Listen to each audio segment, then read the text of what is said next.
والصلاة والسلام على رسول الله. ازيكم حبايبي، عاملين ايه؟ النهارده هنعمل لكم اكلة المشاهير، اكلة الصيف. هنعمل مع بعض الكشري في حلة ونص، مش في حلة واحدة عشان ما نكدبش عليكم. ماشي، الكشري الاسكندراني. اول حاجة كده الطاسة دي حاطين فيها شوية زيت، هنحمر البصل مع بعض. تاني حاجة ده العدس بجيب اهو، كلنا عارفينه اللي لونه اسمر. انا هحطه على النار بس مش اكتر من 5 دقايق، نشم النار بس عشان انا مش عايزاه يفنش. زيت ما يسخن انا قطعت البصل كده حلقات اهو، فصاصين من بعض كده. بسم الله الرحمن الرحيم.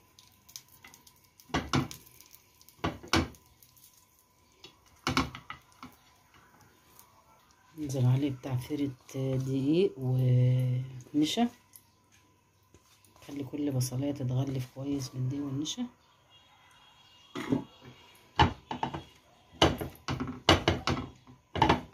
بص كده البصل نشفت خالص من الميه اللي فيها اهي.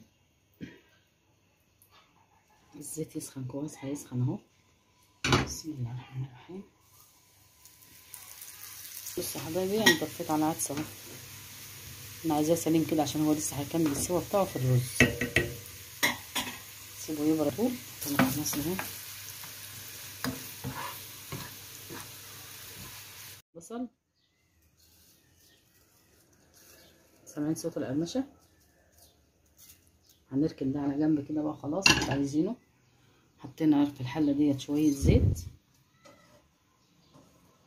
اللي انا محمره منه البصل عشان يديها الطعم.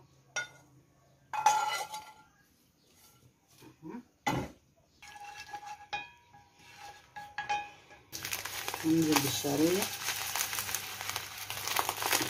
على حسب الشعريه، على حسب كميه الرز اللي انت هتعمله. ده ربع كيلو، ده نص كيلو، طبعا مش هنعمل النص كيلو كله. بس تمام. بصوا يا حبايبي، وصلت الشعريه للمرحله دي، لسه فاتحه اهي. هننزل بالبصله الصغننه الحلوه دي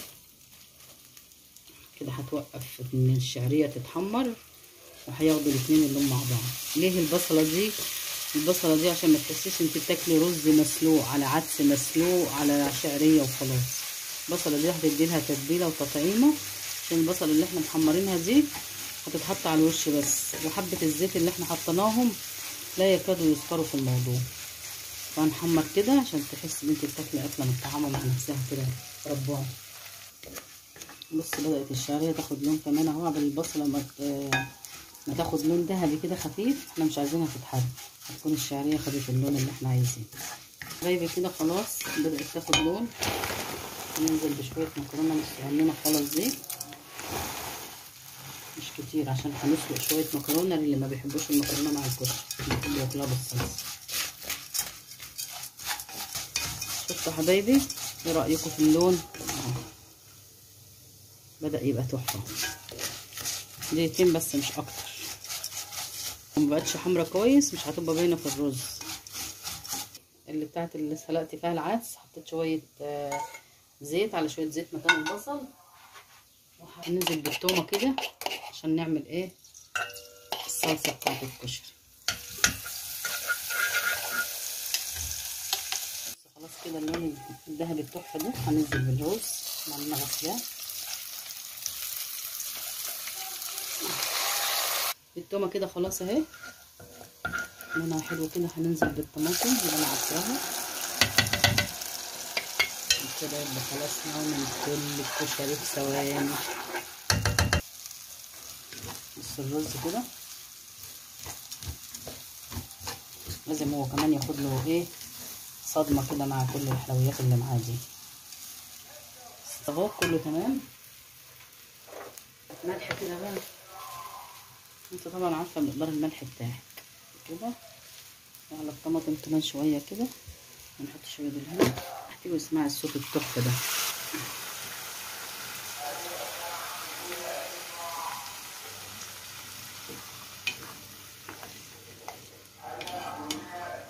البصله لونها ايه؟ احمرت خالص اهي. بس احنا كده نغطي الرز بس، الرز المصري تغطيه بس كده.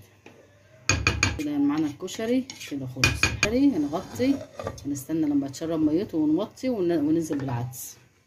حبايبي كده الكشري بدأ يتشرب اهو. المكرونه اظن كده باينه اهي.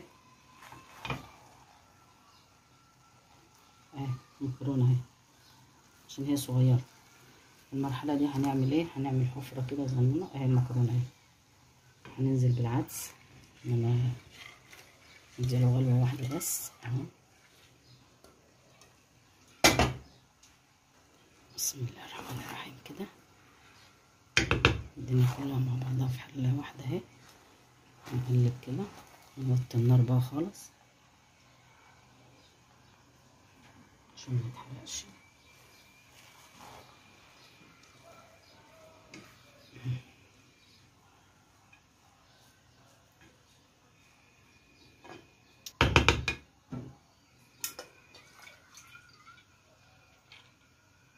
شايفين كده؟ كده خلاص كده. كده خلصت حلة الكشري بألف وهنا بألف هنا. اللي عايز يحط بقى عليها شوية مكرونة اسباجيتي كده على الوش ويغطي مفيش مشكلة هتستوي. اللي عايز يحط شوية مكرونة عقل مفيش مشكلة. مفيش أي مشكلة. احنا كده طعمنا الكشري بالبصلة والشعرية والمكرونة الصغيرة مش محتاج سمنة على فكرة. هو بيلمع على الآخر اهو. هنغطي بقى على نار هادية خالص. وفي اللحظة دي عبال ما يخلص ده هنحط بقى الحلة ديت شوية. عندي بيحبوا ياكلوا الايه المكرونة لوحدها بالصلصة بس. لو ما كانش كده كنت حطيتها ايه على بعضها. ودي الدقة اهي خلاص شغالة اهي. بسم الله ما شاء الله عليها. الله ينور. سيبها برضه مع نفسها على الهادي. وطي النار خالص. الكشري مستوت وهي استوت. ونوريها لكم بعد ما تخلص ان شاء الله. ده فص توم بنقطة زيت واحدة. هنعمل ايه اللي هي الدقة الحامية. انا مش عايزاها تحمر. انا بسخنها بس على النار.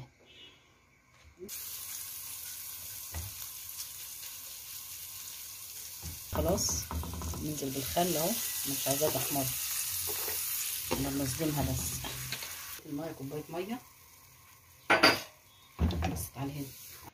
الثوم وحطيت الخل والمية وادي ليمونة حلوة كده.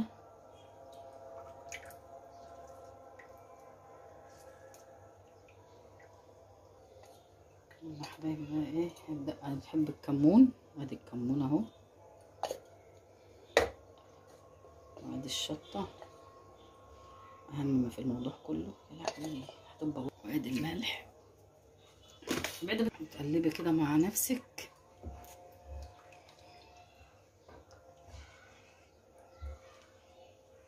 خلاص اهي تجنن ومولعه نار طبعا. هنفضيها في اسمها القنينه دي. حلوه القنينه والله. مش عارفه نجيب الاسماء دي منين. عشان بقى احنا قاعدين في محل كشري ولا عربيه كشري اهو. وترج بقى ايه وتفضي كده. شغل فاخر من الاخر. ايه رايكم؟ اللي ما عندوش طبعا في ازازه كاكولا او في ازازه زيت او اي حاجه تشتغل. مكرونه اهي. مش محتاجه يعني شويه مكرونه في شويه ميه.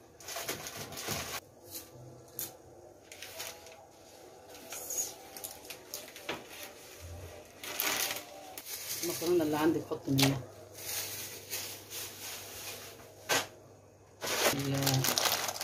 الكشري بس.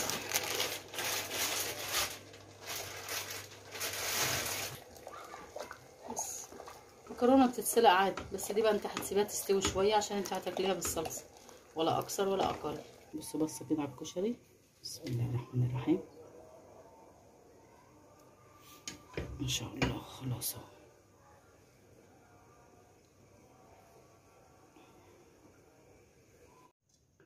يلا حبايبي بصوا. بسم الله ما شاء الله تبارك الله ولا قوه الا بالله. ايه رايكم؟ بدون تعليق. مش محتاج تعليق. يلا بينا نركب الطبقه مع بعض. بسم الله ما شاء الله. بصوا بقى بالحبايه. بسم الله ما شاء الله تبارك الله ولا قوه الا بالله. الله اكبر عليها. مش محتاجه ولا كلمة ولا حدوتة. لازم تجربوا الحاجات اللي بنعملها دي. بسم الله ما شاء الله.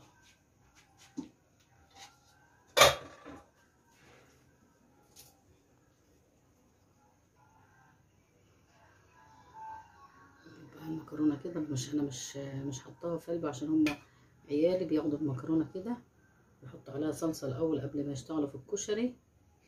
سمعين صوت القرمشة اهي ما شاء الله. بسم الله ما شاء الله تبارك الله ولا قوة إلا بالله. ايه رأيكم في الحلاوة دي بقى؟ شوفوا بقى شوية الحمص برضو كده للي عاوز، مش محتاج عمايل يعني. هتسلقي شوية حمص ما تكتريش منه عشان خاطر الكولو زي حالاتي كده. رأيكم حبايبي؟ احنا غارفين كده بقى، النبي عارف عليه الصلاة والسلام، احنا غارفين عشان نبقى شبه محلات الكشري في الاطباق الاستانلس. والدقة التانية اهي صحيح، الشطة اهي اهي، اللي عايز يفضي اهي. يبقى كده ايه بات الكشري حبايبي، تحفة فنية والله ما محتاجة تعليق. ما تنسوش بقى لو عجبكم الفيديو بتاعي او جربتوا الوصفة او هتجربوها تعملوا لي لايك وشير وتشتركوا في قناتي، والى اللقاء في فيديو اخر ان شاء الله.